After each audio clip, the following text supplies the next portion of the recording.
Olá, estudantes! Vamos à nossa 7ª aula do Google Meet. Essa aula vai tratar de trigonometria no triângulo retângulo. É uma revisão para a gente poder se aprofundar neste tema sobre trigonometria. Essa aula baseou-se em um módulo que já existe no Portal da Matemática. Este é um site administrado pelo INPA, site este que tem um acervo muito grande relacionado a conteúdos de matemática. Lá vocês podem encontrar vídeos, vocês podem encontrar conteúdos, podem encontrar exercícios e diversos outros materiais sobre matemática. Esse portal tem o intuito aí de divulgar a matemática e ajudar as pessoas nesse processo de cultura dessa disciplina. Você pode estar acessando esse portal individualmente ou você pode estar tendo a supervisão de um professor. Inclusive, se vocês quiserem e tiverem interesse, é só falar comigo nos comentários do Google Sala de Aula, que eu passo o código da minha turma no Portal da Matemática e eu posso também estar acompanhando o processo de aprendizado de vocês por lá também. Lá vocês podem revisar ou aprofundar conteúdos relacionados à matemática, ok? Então vamos começar a nossa aula.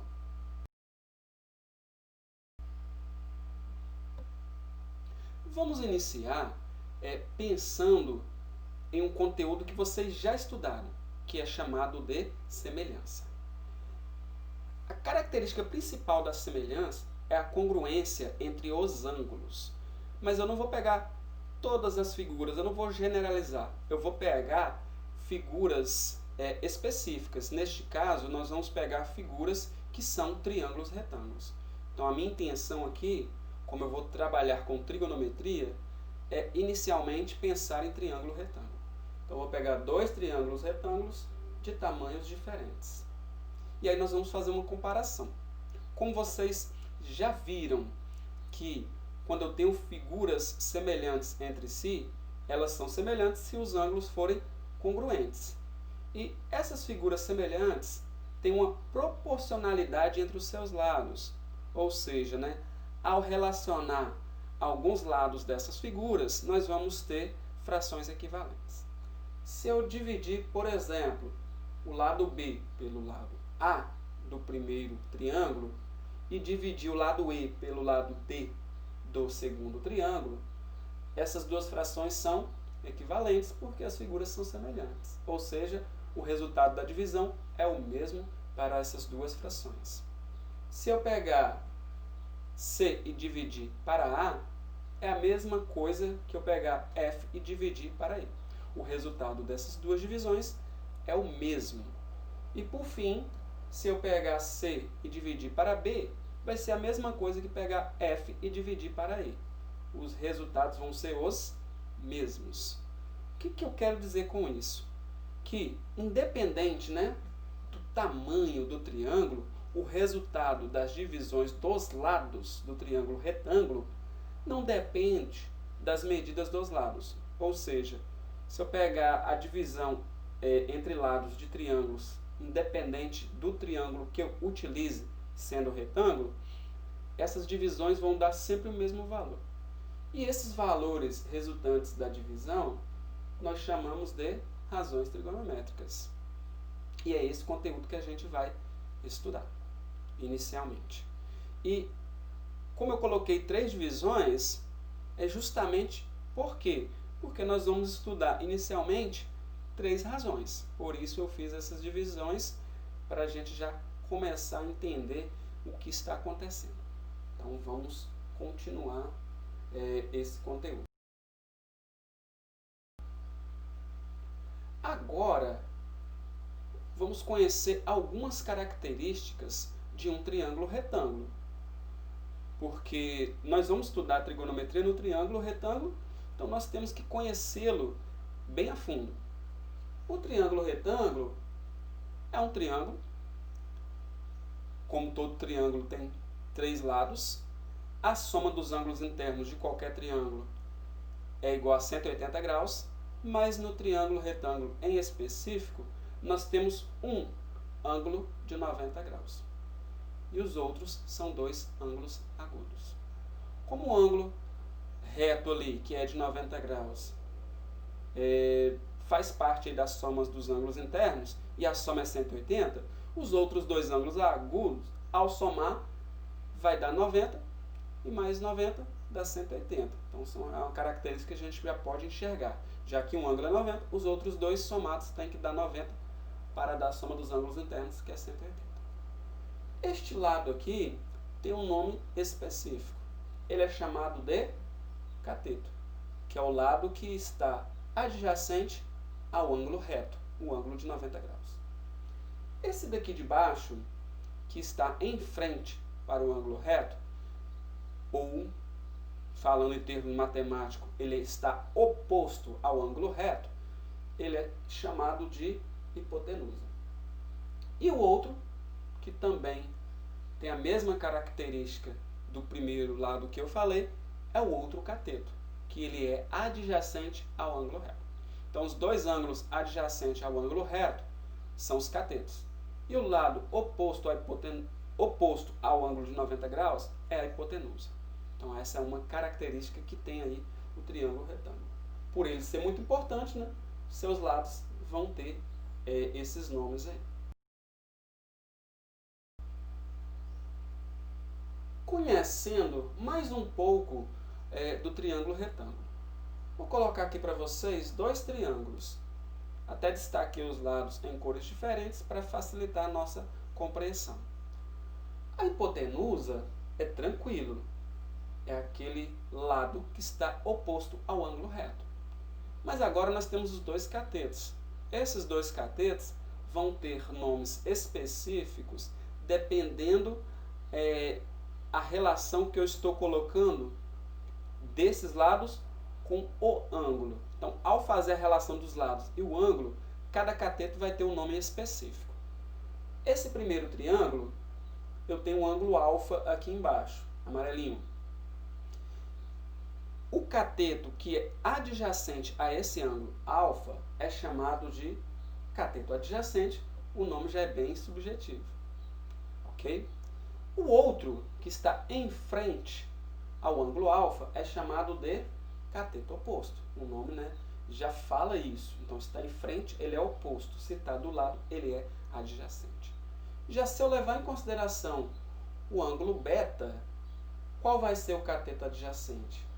É esse lado em verde, porque está do lado aí do ângulo.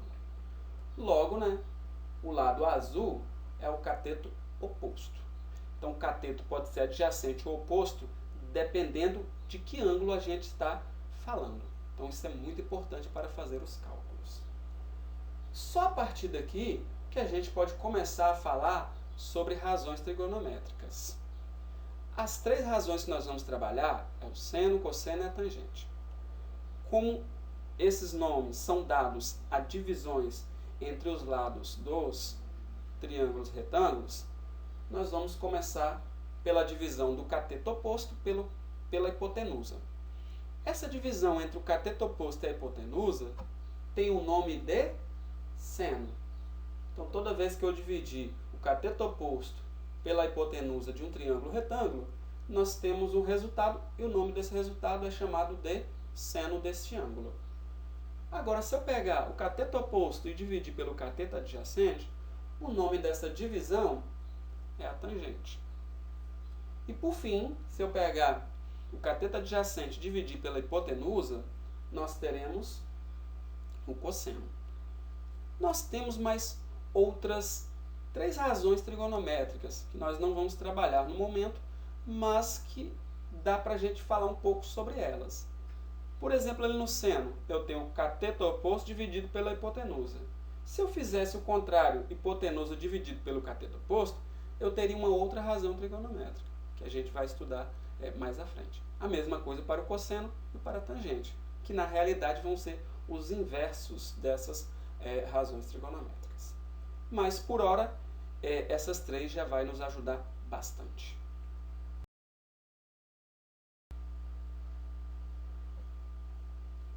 Como chegar aos valores do seno, cosseno e tangente? porque a gente já sabe que é o resultado das divisões. Mas, para me chegar a esses valores, eu tenho que dividir os lados.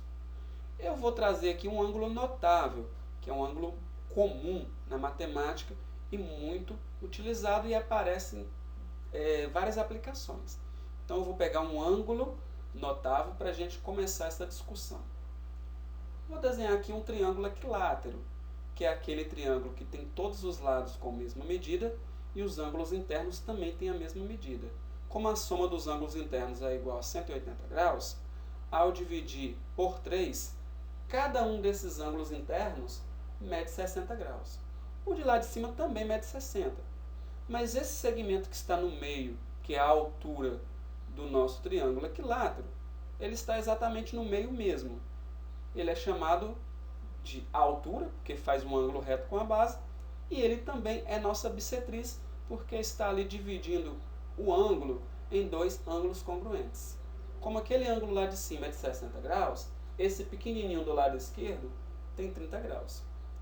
Então agora, como nós tínhamos um triângulo equilátero, e ao fazer a sua altura, nós conseguimos dividir ele em dois triângulos retângulos, eu vou levar em consideração só o triângulo da esquerda, que está inscrito aí no triângulo equilátero, porque é um triângulo retângulo. Nós temos nesse triângulo a hipotenusa e um dos catetos. Está faltando um dos catetos. E é possível descobrir essa medida, porque para falar de seno, cosseno, tangente, eu tenho que ter as medidas dos lados, e falta um ali. Então, para começar a discussão, eu vou tentar achar aquela altura que é um dos catetos do nosso triângulo retângulo. Para eu descobrir esse valor, basta fazer o quê? O teorema de Pitágoras, que é bem conhecido de vocês. A hipotenusa é 1 e um dos catetos é meio. Então, 1 ao quadrado é igual a meio ao quadrado mais c ao quadrado. Elevando esses valores ao quadrado, eu vou ter 1 igual a 1 quarto mais c ao quadrado. Separando os termos semelhantes, nós teremos 4 quartos menos 1 quarto. Esse 4 quartos é o número 1, porque 4 dividido para 4 é igual a 1. Eu fiz essa divisão para quê? Para que os denominadores fiquem iguais, porque eu só posso somar ou diminuir se os denominadores forem iguais. Nós acabamos de fazer o MMC sem precisar estar fazendo nenhum cálculo. Basta escrever na divisão ali. 4 menos 1, aí vai dar 3 quartos, que repete o denominador, igual a c ao quadrado. Como a operação inversa da potência à raiz, eu posso dizer que c é igual a raiz quadrada de 3 quartos. 3 não tem raiz exata porque é um número irracional, pois ele está dentro da raiz. Já 4 tem raiz quadrada. Então a raiz quadrada de 4 é 2, e eu vou deixar aí o 3 dentro da raiz. Então a gente pode dizer que c, que é a medida da altura, que é aquele cateto ali do triângulo da esquerda, é raiz de 3 sobre 2. Então vou colocar essa medida lá. Agora nós temos os três lados do nosso triângulo ali da esquerda, que é o menor que está escrito no triângulo equilátero.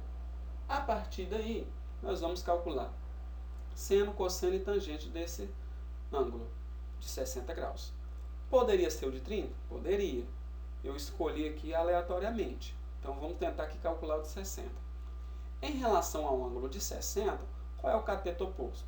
Raiz de 3 sobre 2. E a hipotenusa é 1. Então, eu pego a raiz de 3 sobre 2 dividido para 1, que vai dar raiz de 3 sobre 2, porque qualquer número dividido por 1 é ele mesmo. O cosseno é o cateto adjacente dividido pela hipotenusa. Como o cateto adjacente é meio, meio dividido para 1 também dá meio. E a tangente de 60 é o cateto oposto dividido pelo cateto adjacente. Então, você tem raiz de 3 sobre 2 dividido por meio. Mas como é divisão de frações, primeiro vezes o inverso do segundo. Então, nós temos raiz de 3 sobre 2 vezes 2 sobre 1. E aí, dividindo 2 por 2 dá 1. E 1 vezes raiz de 3, raiz de 3. Então, a gente conclui seno, cosseno e tangente de 60 é raiz de 3 sobre 2, meio e raiz de 3. Então, esses são os valores das razões trigonométricas desse ângulo. Mas não faz sentido eu ficar calculando isso o tempo todo para tentar resolver algum problema. Então, o que eles fizeram? Eles montaram uma tabela com todos esses ângulos para facilitar o cálculo. Então, não há necessidade de eu ficar memorizando todos esses ângulos. Então, se já tem uma tabela, a gente vai utilizá-la. Essa é a tabela trigonométrica. Vocês podem ver ali que está começando de 1 grau até 89 graus. Não tem como colocar todos os ângulos, porque os números são infinitos. Então, eu posso pensar em números negativos ou números maiores que 89. Mas, quando eu pego esses ângulos que vai de 1 até 89, na realidade eu estou abrangendo os infinitos seno, cosseno e tangente que existem. Por que eu estou fazendo isso? Porque a partir do ângulo 99, do 90 para frente, vai haver muitas repetições, mudando apenas o sinal. Então, nós vamos estudar primeiramente esses ângulos que vão até 90 graus e depois a gente vai estar estendendo. Isso é até um spoiler da próxima aula. Então, nós vamos ver razões trigonométricas além, né, desses que estão disponíveis aí na tabela trigonométrica.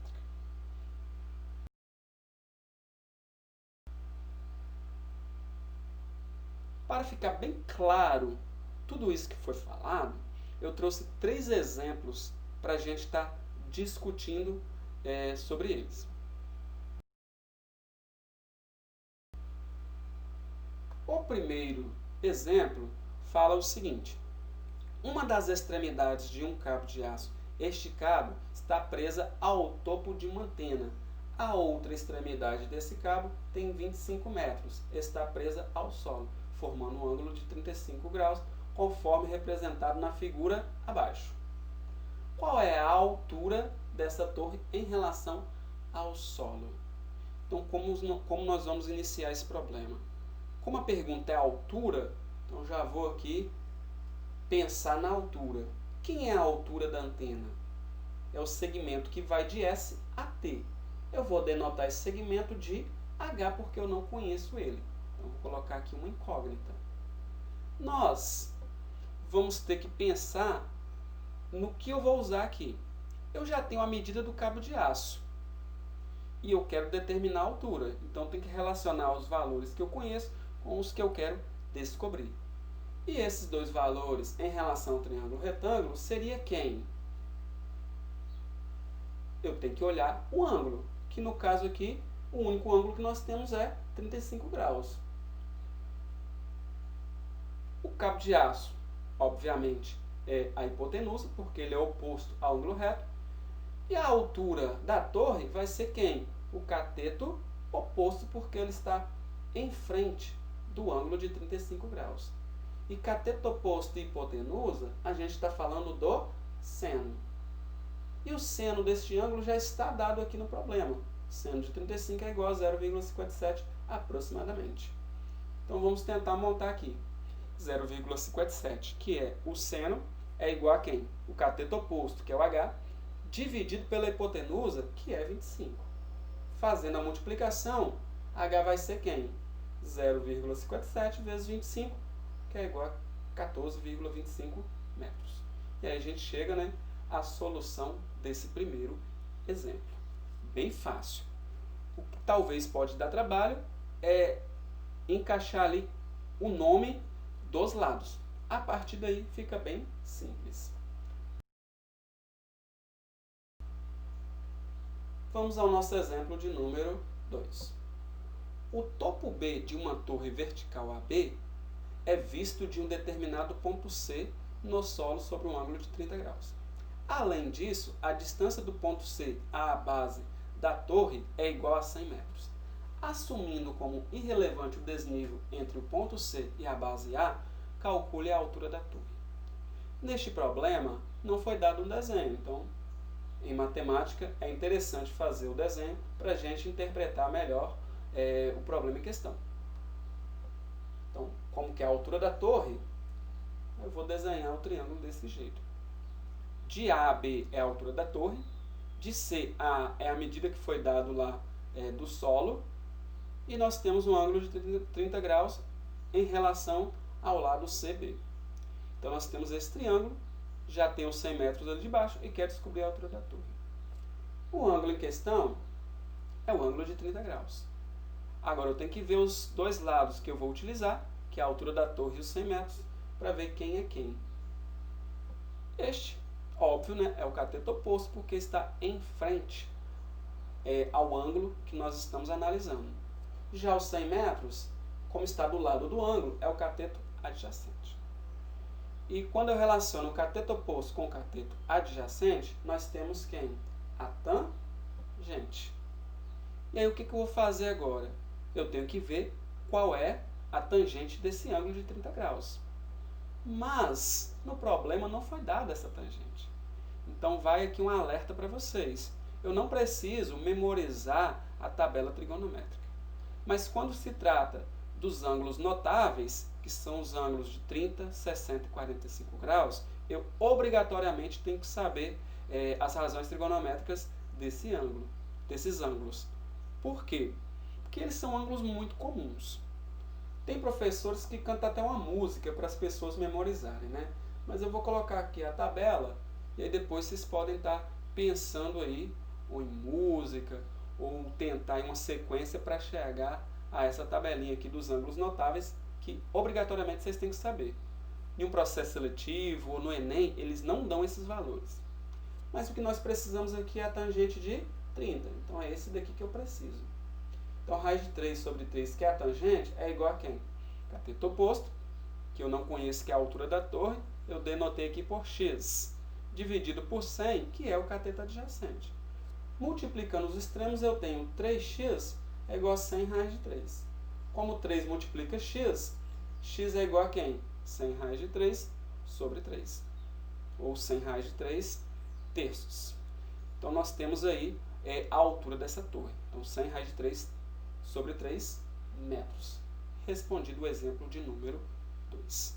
Bem simples. É mais interpretação do que cálculo. Vamos ao nosso terceiro e último exemplo. No nosso terceiro exemplo, eu tenho a seguinte situação. Em uma tirolesa, alguns fatores são importantes para garantir a segurança dos usuários, como o ângulo de inclinação do cabo de aço esticado em relação às torres, a distância entre essas torres e as medidas de suas alturas. Observe no desenho abaixo o projeto de uma tirolesa que está construída em um parque com algumas dessas medidas indicadas. De acordo com esse projeto, qual deve ser o comprimento mínimo do cabo de aço que liga as duas torres da tirolesa? Vamos fazer a mesma coisa que nós fizemos nos problemas anteriores. O ângulo em questão é o ângulo de 25 graus. O cabo de aço, eu quero descobrir a medida. E eu já tenho um 90 ali, que é a medida que está no solo. Então, posso dizer que aqui é o cateto adjacente, porque está ao lado ali do ângulo de 25 graus. O cabo de aço é a hipotenusa, pois está de frente para o ângulo de 90 graus. E aí eu quero descobrir agora a medida desse cabo de aço. A relação entre cateto adjacente e a hipotenusa é chamado de cosseno. Esse cosseno a gente já tem aqui nos dados do problema. Então, 0,9 é igual a quem? Cateto adjacente, que é 90 dividido pela hipotenusa, que é y. Fazendo a multiplicação dos extremos, eu tenho 0,9y é igual a 90. Como y multiplica 0,9, y é 90 dividido para 0,9. Multiplicando ali o numerador e o denominador por 10, eu vou ter 900 sobre 9. E ao dividir esses dois, nós vamos ter 100 metros. Respondido aí nosso exemplo de número 3. Espero, né, gente, que com todo esse detalhamento fique bem claro essa revisão sobre trigonometria, os conceitos básicos de trigonometria para vocês. Essa aula é uma versão gravada da aula que nós tivemos ao vivo. Então, a partir do momento que eu gravo e deixo lá no nosso canal, vocês podem estar revendo essas aulas, ou quem não viu essas aulas, pode estar assistindo ela a qualquer momento. Então, serve para aqueles que não tiveram oportunidade, ou aqueles que puderam ver a aula e que tenham dúvidas ainda, pode estar revendo essa aula. a gente tenta, né, a cada aula melhorar mais